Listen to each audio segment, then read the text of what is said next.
नमस्कार, मैं संदीप अग्रवाल और आप देख रहे हैं मातृभूमि न्यूज़। अभी हम पहुंचे हुए हैं चतरा जिला का हंटरगंज प्रखंड में। हमारे साथ चतरा जिला का नाम रोशन करने वाले अभिनव प्रकाश, जो कि यूपीएससी में 279 रैंक पे आए हैं, और इनसे जानने की कोशिश करेंगे कि इनकी सफलता का राज क्या है। कहते हैं कि सपनों से कुछ नहीं होती है, हौसलों से उड़ान होती है, और उस हौसलों को इन्होंने कायम किए हैं। किस तरह से इनकी पढ़ाई जारी हुई और क्या कुछ आज बताना चाहते हैं, हम सीधा अभिनव प्रकाश की ज़ुबान से सुनना चाहेंगे। सबसे पहले आपका स्वागत करते हैं मातृभूमि में। Thank you so much sir. Abhinav ji, आप 270 रैंक लाए हैं ऑल इंडिया में, और जिस तरह से भी अपना जिला में और अपने प्रखंड में पहला हंटरगंज प्रखंड से आप लाए हैं, क्या कुछ कहना चाहेंगे? और साथ में किस तरह से आपकी पढ़ाई लिखाई प्रारंभिक हुई, उसके बारे में बताएंगे आप। सर, फर्स्ट ऑफ ऑल मैं बहुत खुश हूँ अपने इस रिज़ल्ट से। और सर सेकंड, जो आपका क्वेश्चन है, मेरा जो प्राइमरी स्कूलिंग हुई है वो ज्ञान भारती रेसिडेंशियल कॉम्प्लेक्स बोधगया से हुई है। मेरा senior secondary Shri Ayyappa public school Bokaro से हुई है। इसके बाद मेरा graduation university of Delhi Satyavati college evening से हुई है। उसमें मेरा बीए प्रोग्राम था, हिस्ट्री और पॉलिटिकल साइंस का कॉम्बिनेशन। इसके बाद सर मेरा post graduation JNU Jawaharlal Nehru university से हुई है मॉडर्न हिस्ट्री में। अभी जिस तरह के आप हंटरगंज में पहला आप ऐसा नाम रोशन किए हैं, क्या किस कैडर को चुनना चाहेंगे आप? सर, मुझे कोई भी कैडर मिल जाएगा, मुझे इससे कोई प्रॉब्लम नहीं है। मैं खुशी क्योंकि मैं काम करूंगा किसी भी स्टेट में। बट अगर आप मेरा प्रेफरेंस पूछते हैं, और तो मेरा फर्स्ट प्रेफरेंस होम स्टेट ही है, जो कि झारखंड है। तैयारी किस तरह से की है? तैयारी करने का क्या शेड्यूल था आपका? सर, एक्चुअली मैं 1 साल कोचिंग किया था, बट उस टाइम मेरा एज नहीं हुआ था। तो जब मुझे एग्ज़ाम देना था तो मैं 1 साल अपने घर पे ही एक रूम में बंद होकर 8 से 10 घंटा डेली मेहनत करके ही उस बीच में सोशल मीडिया से लगाव रखेगा नहीं, क्योंकि मीडिया में जिस तरह से सोशल मीडिया में लोग यूज भी करते हैं, उसका दुष्प्रभाव भी है। क्या आपका रूटीन था उसमें? सर, ये बिल्कुल सही बात है। जैसे रील्स है, अगर आप रील्स एक तरह से आज के टाइम में बहुत ही एडिक्शन टाइप है। अगर आप देख रहे हैं तो आप देखते ही रह जाइएगा। तो आई थिंक उस पर थोड़ा सा लिमिट होना चाहिए, टाइम लिमिट होना चाहिए कि हम कौन से सोशल मीडिया पे कितना टाइम दे रहे हैं। 1-2 घंटा से ज़्यादा मुझे नहीं लगता है कि ज़रूरत है। तो सर, सोशल मीडिया ज़रूरी है, बट आप कम्प्लीटली नेगलेक्ट नहीं कर सकते हैं। But at the same time आप उस पर बहुत ज़्यादा टाइम भी मत दीजिए। कैमा अटेम्प्ट है आपका ये? सर, ये मेरा सेकंड अटेम्प्ट है। सेकेंड अटेम्प्ट में ही निकाल लिए हैं, हंटरगंज वासियों के लिए नाम रोशन किए हैं। जो लोग आपको देख रहे हैं उनके लिए क्या मैसेज देना चाहेंगे? किस तरह से उन्हें तैयारी करने की आवश्यकता है? सर, जो भी देख रहे हैं, अगर वो यूपीएससी में जाना चाहते हैं तो मुझे लगता है वो फर्स्ट ऑफ ऑल एक विज़न बनाएं। दूसरा, प्रीवियस ईयर क्वेश्चन को आप एनालाइज करें। तीसरा, आप एक अपना स्ट्रैटेजी बनाएं। और फोर्थ, अपने जितने भी आपके रिसोर्सेस हैं, जो भी आप किताब पढ़ते हैं, आप उसको लिमिट करें। ये नहीं कि आप हिस्ट्री के लिए 4-5 किताब पढ़ रहे हैं। आप एक किताब पढ़िए, उसको 15 बार 20 बार पढ़िए, क्योंकि वो ज़्यादा इम्पॉर्टेंट होता है कि आप कितना डीप में जाकर पढ़ रहे हैं, ना कि आप कितना अलग मतलब वाइड एक ही सब्जेक्ट को पढ़ रहे हैं। एक छोटे से क्षेत्र से आने के बाद भी यूपीएससी जैसा कठिन एग्जाम को आप सफल किए हैं, निकाल लिए हैं, इसका श्रेय आप किनको देना चाहेंगे अपनी मेहनत के साथ साथ? इसका जो श्रेय है वो मैं अपने पेरेंट्स को देना चाहूँगा, मेरे जितने भी रिलेटिव्स हैं, फ्रेंड्स हैं, मेरे जो टीचर्स रहे हैं, और साथ ही साथ मेरे जो यूनिवर्सिटी है, मैं क्योंकि सबको श्रेय देना चाहूँगा। चतरा जो क्षेत्र है अभिनव जी, खास करके यहाँ जो शिक्षा से लोग हटकर ऐसे क्षेत्र में प्रवेश कर गए हैं, जैसे अफीम का हो, नशा में प्रवेश कर गए हैं, तो उनके लिए क्या मार्गदर्शन देना चाहेंगे? क्योंकि आज का जो पढ़ाई है, शिक्षा ही सर्वोपरि है, फिर भी लोग इससे विमुख हो रहे हैं, उसके लिए क्या मैसेज देंगे आप? जैसा कि आप बात बोले अफीम वगैरह, तो देखिए, लोग इसमें इसलिए जाते हैं क्योंकि उनको बहुत जल्दी पैसा कमाना होता है। बट उनको ये पता नहीं होता है कि अगर इसमें वो पकड़ाते हैं तो उन पे एक साइकोट्रॉपिक्स ड्रग्स एक्ट है, उसमें आपको 10 साल का सज़ा या उससे ज़्यादा सज़ा भी हो सकता है। तो ये लोगों को पता नहीं होता है। आई थिंक हमें अवेयरनेस का ज़रूरत है, लोगों को बताएं एडुकेशन का क्या इम्पोर्टेंस है।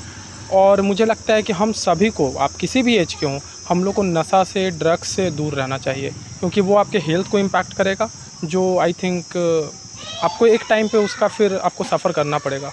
अगर आपका हेल्थ इज़ वेल्थ है, अगर आपका हेल्थ नहीं है तो फिर मुझे नहीं लगता है कुछ भी है। बहुत कम एज में, मात्र 22 वर्ष की उम्र में आप यूपीएससी निकाल लिए हैं। कितने वर्षों से तैयारी कर रहे थे इसका? सर मेरा जो तैयारी मोस्टली 1 से 2 साल का रहा है।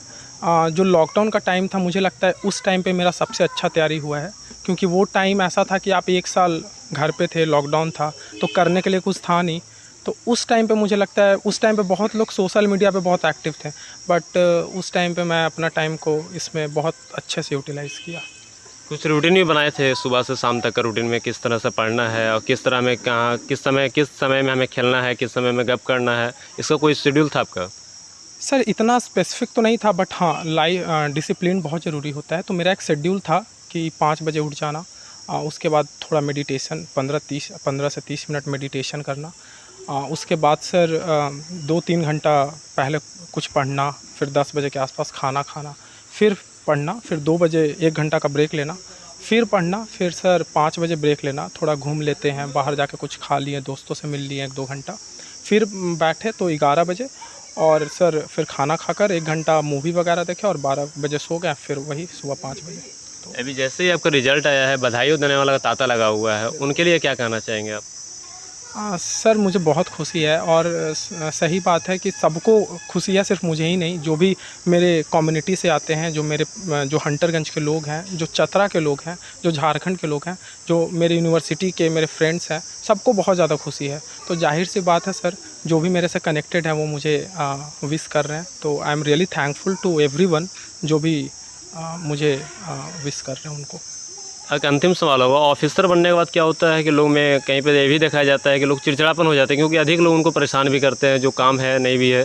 आपका काम करने का तरीका क्या होगा? पब्लिक से रुझान कैसा रखेंगे आप? पब्लिक के बीच में, पब्लिक और प्रशासन के बीच में जो कनेक्टिविटी होती है वो आपका कैसा रहेगा? सर सबसे पहले तो कि जो पब्लिक से मेरा हमेशा कांटेक्ट रहेगा, मैं कंटिन्यूअसली लोगों के कांटेक्ट में रहूँगा, ग्राउंड लेवल पे काम करूँगा। और जो दूसरा है कि सर मेरा जो भी काम होगा वो कॉन्स्टिट्यूशनल बाउंड्रीज़ में ही होगा। जो भी कॉन्स्टिट्यूशन कहता है मैं उसी के अकॉर्डिंग काम करूँगा, उसके ना ही इधर ना उधर। क्योंकि सर मैं किसी के भी अंडर में नहीं हूँ, मैं सिर्फ कॉन्स्टिट्यूशन के अंडर में हूँ। तो मेरा ड्यूटी है कि मैं कॉन्स्टिट्यूशनल बाउंड होकर काम करूँ। हमारे साथ मौजूद हैं अभिनव प्रकाश जी के पेरेंट्स, मम्मी पापा साथ में हैं। इनसे भी जानने की कोशिश करेंगे कि अभिनव जी का पढ़ाई लिखाई किस तरह से हुआ, क्या रुचि थी उनमें। सबसे पहले आपके बच्चे ने ज़िले में नाम रोशन किए हैं यूपीएससी में 279 लाकर, क्या कुछ कहना चाहेंगे इस पर आप? इस पर वो काम करे, अपने जो डिस्ट्रिक्ट में रहे उसका हो पोस्टिंग, वहाँ अच्छा सा काम करे, ईमानदारी से काम करे। पढ़ाई में रुचि कैसा था इनका बचपन से? बहुत अच्छा था, पढ़ाई में रुचि था। तो हम मेहनत करके फिर और इसको आगे बोले कि पढ़ते रहो, तुम जब तक पूरा तुम्हारा पढ़ाई नहीं समाप्त होगा तुमको पढ़ने के लिए छोड़ना नहीं है, पढ़ते रहना है। आज उसको सफलता मिल गई, अब मेरा बहुत खुशी है। प्रारंभिक पढ़ाई हंटरगंज से हुआ, उस समय ऐसा क्या लक्ष्य बनाए थे कि यूपीएससी ही निकालना है आगे चलकर? नहीं, पढ़ाई तो यहाँ हंटरगंज से करके फिर उसको ज्ञान भारती में दिए, तो वहाँ पढ़ने में बहुत अच्छा नंबर लाने लगा। तो फिर उसको बोलते गए तुमको आईएएस बनना है, तुम बनो। फिर वो मेहनत किया और आज आईएएस बन गया। आज वो लक्ष्य को प्राप्त कर लिए हैं, चारों तरफ से बधाइयाँ मिल रही है, पेरेंट्स का भी श्रेय जा रहा है, कैसा लग रहा है इस अवसर पे? बहुत अच्छा लग रहा है। अभी आपका जो कंपटीशन निकाले हैं, अच्छा रैंक लाए हैं, कैसा लग रहा है आपको? बहुत खुशी आ रहा है। क्या कुछ आशा रखते हैं? आशा रखते कि मैंने बहुत अच्छा किया, मेहनत किया, मेहनत का फल उसका मिला, यही खुशी गर्व महसूस हो रहा है। चारों तरफ से लोग मिलने के लिए भी आ रहे हैं, सब आपको बधाई दे रहे हैं, पेरेंट्स को भी और बच्चों को भी। ऐसा सोचे थे कि बच्चा आगे चल के यूपीएससी निकाल लेंगे? सोच रहे थे कि निकालेगा, मेहनत इतना करता था कि मैंने बहुत अच्छा मेहनत किया था, बहुत पढ़ाई में मैंने इंटरेस्ट था उसका। एक बच्चों में जैसा होता है कि बचपन से बच्चा लोग क्या करते हैं, पढ़ाई के साथ गप करना, खेलना कूदना, अधिक इनका समय जो है पढ़ाई के प्रति था। पढ़ाई के प्रति बहुत ज़्यादा ध्यान था, मेहनत का फल उसका आज मिल गया। अभी जैसा कि अभिनव प्रकाश जी के यहाँ पे सारे फैमिली मेम्बर भी हैं और बहुत से लोग जो दूर दूर से आके इन्हें बधाइयाँ दे रहे हैं, घर पे बधाई देने का तांता लगा हुआ है, साथ में फ़ोन पे भी इन्हें लगातार विश मिल रही है। साथ में हमारे साथ अभिनव प्रकाश जी के दादाजी भी हैं, इनसे भी जानना चाहेंगे क्या कुछ बताते हैं अपने पोते को लेकर। आपके पोते ने पूरे ज़िले का नाम रोशन किए हैं, क्या कुछ कहेंगे इस पर आप? हम बहुत हार्दिक हृदय से बहुत खुश हूँ, और हमारा प्रयास रहा कि हमारा परिवार में लोग आईएएस, आईपीएस, डॉक्टर, इंजीनियर ये पैदा करें। आपको हम थोड़ा सा इतिहास बैक बताते हैं कि सबसे पहला मैट्रिकुलेट इस गांव का मैं हूँ। इसके बाद मैं बीए तक पढ़ा। अब बीए करने के बाद में हम राजनीति में चले गए, नौकरी नहीं किए, लेकिन हम घर में बच्चे जो हमारे हुए, बेटा हुए, भतीजा हुए, पोता हुए, उनको हमेशा डायरेक्शन और उनके प्रति, शिक्षा के प्रति बहुत समर्पित रहे, जिसका नतीजा हुआ कि हमारे 2 भतीजा इंजीनियर, एगो पोता इंजीनियर और ये पोता IAS कंप्लीट किया। क्योंकि हम शिक्षा का माहौल और हमेशा इन लोग को प्रेरित करते रहे कि शिक्षा पर ध्यान दो, चाहे संकट जो भी आवे, उनको जथा हम लोग के पास जो भी शक्ति था शुरू से आज तक अभी तक हम लोग लगाते आ रहे हैं और पूरे परिवार एकजुट होकर के लगाते रहे और उसी का नतीजा हुआ कि आज ये घर इतना ऊंचाई पर पहुंचा है। आपके क्षेत्र से अभिनव प्रकाश जी का यूपीएससी में सफल हुए हैं, कैसा लग रहा है आप लोगों को मोहल्ला में? बहुत अच्छा लग रहा है। परिवार के बीच में ये जो है सो कम से कम एक गजटेड एम्पायर और क्लास 1 क्लास का अफसर बना है, तो इसके लिए पूरे परिवार में हरियाली और खुशहाली और जोहार है। अभी जिस तरह से बधाइयाँ मिल रही है, आप लोग भी आसपास के लोग दूर दूर से लोग आके मिठाई खिला रहे हैं, बधाई दे रहे हैं, आपके कुछ रिलेशन में हैं, क्या कुछ कहना चाहेंगे उनको उज्जवल भविष्य के लिए? हम लोग कहेंगे, यही कहेंगे कि भाई ये जो है सो हम लोग के बीच में नहीं, पूरे पारिवारिक और समाज के बीच में एक खुशहाली का संदेश आया है और हरियाली आई है।